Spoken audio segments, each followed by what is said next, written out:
Hello, എല്ലാവർക്കും സ്വാഗതം.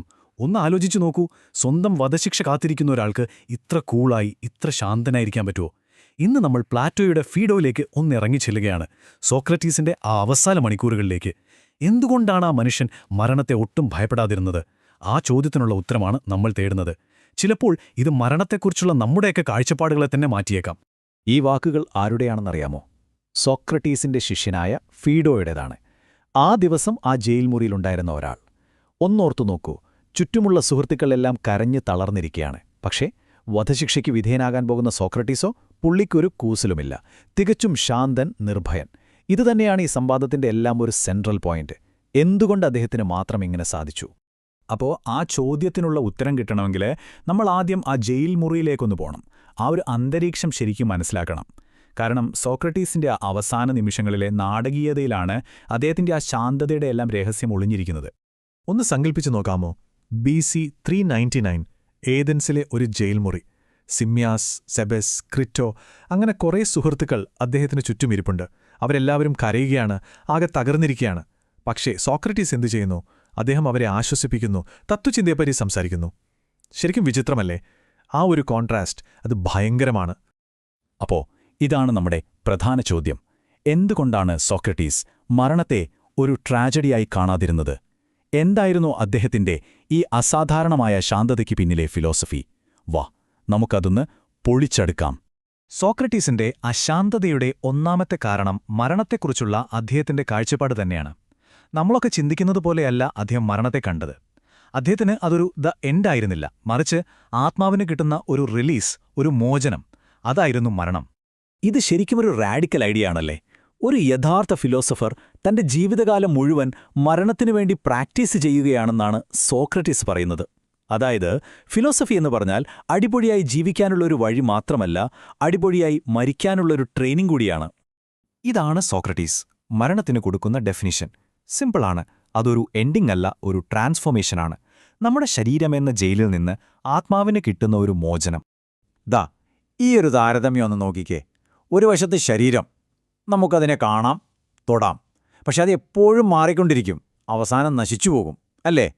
മറുവശത്ത് ആത്മാവ്, അതിനെ കാണാൻ പറ്റില്ല, പക്ഷെ അത് ഡിവൈനാണ്, മാറ്റമില്ലാത്തതാണ്. അപ്പോൾ നിങ്ങൾ തന്നെ പറ, ഒരു ഫിലോസഫർ ഏതിനാണ് കൂടുതൽ വില കൊടുക്കേണ്ടത്? ഈ നശിച്ചുപോകുന്ന ശരീരത്തിനോ അതോ അനശ്വരമായ ആത്മാവിനോ? ഓക്കെ, ആത്മാവ് ശരീരത്തിൽ നിന്ന് വേറെയാണെന്നൊക്കെ സമ്മതിക്കാം. പക്ഷെ അതുകൊണ്ട് മാത്രം കാര്യമില്ലല്ലോ. ഈ ആത്മാവ് മരണത്തെ അതിജീവിക്കുമെന്ന് എന്താ ഗ്യാരണ്ടി? ശരിയല്ലേ? ഈ സംശയം നമുക്കെല്ലാവർക്കും തോന്നും. ഈ ചോദ്യത്തിനാണ് സോക്രട്ടീസ് അടുത്തതായി മറുപടി പറയുന്നത്. ആത്മാവ് അനശ്വരമാണെന്ന് കാണിക്കാൻ അദ്ദേഹം ചില ക്ലൂസ് തരുന്നുണ്ട്. അതിലെ ആദ്യത്തെ സൂചന അല്ലെങ്കിൽ ആദ്യത്തെ വാദം ഇതാണ്: വിപരീതങ്ങളിൽ നിന്നുള്ള വാദം. ഇതൊന്ന് ശ്രദ്ധിച്ച് കേൾക്കണം. നമ്മുടെ പ്രകൃതിയിൽ എല്ലാത്തിനും അതിന്റെ ഓപ്പോസിറ്റ് ഉണ്ട്, അല്ലേ? വലുതിൽ നിന്ന് ചെറുതുണ്ടാകുന്നു, ശക്തമായതിൽ നിന്ന് ദുർബലമായതുണ്ടാകുന്നു, അതുപോലെ ഉറക്കത്തിൽ നിന്ന് ഉണർവുണ്ടാകുന്നു. അപ്പോൾ ഇതേ ലോജിക് വെച്ച് സോക്രട്ടീസ് ചോദിക്കുകയാണ്, മരണത്തിന്റെ ഓപ്പോസിറ്റ് ജീവനല്ലേ? അങ്ങനെയെങ്കിൽ ജീവൻ മരണത്തിൽ നിന്ന് തന്നെയല്ലേ വീണ്ടും ഉണ്ടാകേണ്ടത്? ഇതൊരു സൈക്കിൾ പോലെ ഇങ്ങനെ തുടർന്നുകൊണ്ടേയിരിക്കുമെന്നാണ് അദ്ദേഹം പറയുന്നത്. ഇനി രണ്ടാമത്തെ സൂചന. ഇത് ഒരുപക്ഷെ സോക്രട്ടീസിന്റെ ഏറ്റവും ഫേമസ് ആയ വാദങ്ങളിലൊന്നാണ്, തിയറി ഓഫ് റീകളക്ഷൻ അല്ലെങ്കിൽ ഓർമ്മ സിദ്ധാന്തം. ഇതൊരു അടിപൊളി ചോദ്യമാണ്. നിങ്ങൾ എപ്പോഴെങ്കിലും ചിന്തിച്ചിട്ടുണ്ടോ, നമ്മൾ ഈ ലോകത്ത് കാണുന്ന രണ്ട് വരകൾ ഒരിക്കലും പെർഫെക്റ്റ്ലി ഈക്വൽ ആയിരിക്കില്ല, അല്ലേ? ചെറിയ വ്യത്യാസമെങ്കിലും ഉണ്ടാകും. പക്ഷേ പെർഫെക്റ്റ് ഈക്വാലിറ്റി എന്നൊരു ഐഡിയ നമ്മുടെ മനസ്സിലുണ്ട്. അതെവിടുന്ന് വന്നു? നമ്മളതിവിടെ എവിടെയും കണ്ടിട്ടില്ലല്ലോ. അപ്പോൾ സോക്രട്ടീസിന്റെ ലോജിക്ക് ഇങ്ങനെയാണ്. ഒന്ന്, പെർഫെക്ഷൻ എന്നതിനെക്കുറിച്ചുള്ള ആശയങ്ങൾ നമ്മുടെ ഉള്ളിലുണ്ട്, അല്ലേ? കേവല സൗന്ദര്യം, കേവല സമത്വം, അങ്ങനെ. രണ്ട്, നമ്മൾ ഈ ലോകത്ത് ഇന്ദ്രിയങ്ങൾ വെച്ചറിയുന്ന ഒന്നിനും ആ പെർഫെക്ഷൻ ഇല്ല. മൂന്ന്, അപ്പോൾ പിന്നെ ഈ അറിവ് നമുക്ക് ഈ ലോകത്ത് നിന്നല്ല കിട്ടിയത്, അത് വേറെ എവിടെ നിന്നോ വരണം. ഇതിന്റെ അർത്ഥം എന്താണ്? നമ്മുടെ ആത്മാവ് ജനിക്കുന്നതിന് മുൻപേ ഉണ്ടായിരുന്നു. ആ ആത്മാവിന് ഈ പെർഫെക്റ്റ് ഐഡിയാസിനെക്കുറിച്ചൊക്കെ അറിയാമായിരുന്നു. അതായത് നമ്മൾ പഠിക്കുന്നു എന്ന് പറയുന്നത് ശരിക്കും ഓർത്തെടുക്കുകയാണ്. സോക്രട്ടീസ് തന്റെ വാദങ്ങളൊക്കെ നിരത്തി. ഇനിയിപ്പോൾ എല്ലാവർക്കും കാര്യം പിടികിട്ടിയെന്ന് വിചാരിച്ചിരിക്കുമ്പോഴാണ് ട്വിസ്റ്റ്. അദ്ദേഹത്തിന്റെ രണ്ട് സുഹൃത്തുക്കൾ രണ്ട് കിഡിലൻ കൗണ്ടർ ആർഗ്യുമെന്റ്സുമായിട്ട് വരുന്നു. ഇതോടെ ആ ചർച്ച ശരിക്കും അങ്ങ് ചൂടുപിടിക്കുകയാണ്. അതെ, കേസ് ഏകദേശം സോൾഡായി എന്ന് തോന്നുമ്പോഴാണ് സിമ്യാസും സെബസും വരുന്നത്. അവരുടെ ഈ എതിർപ്പുകൾ ഭയങ്കര ഇമ്പോർട്ടൻ്റ് ആണ്. കാരണം ഒരുപക്ഷേ നമ്മുടെയൊക്കെ മനസ്സിൽ തോന്നിയ അതേ സംശയങ്ങളായിരിക്കും അവരും ചോദിക്കുന്നത്. ശരിക്കും പറഞ്ഞാൽ സോക്രട്ടീസിന്റെ ഫിലോസഫി ഇവിടെ ഒരു റിയൽ ടെസ്റ്റ് നേരിടുകയാണ്. ആദ്യം സിമ്യാസിന്റെ സംശയം. പുള്ളി ഒരു അടിപൊളി ഉപമയാണ് പറയുന്നത്.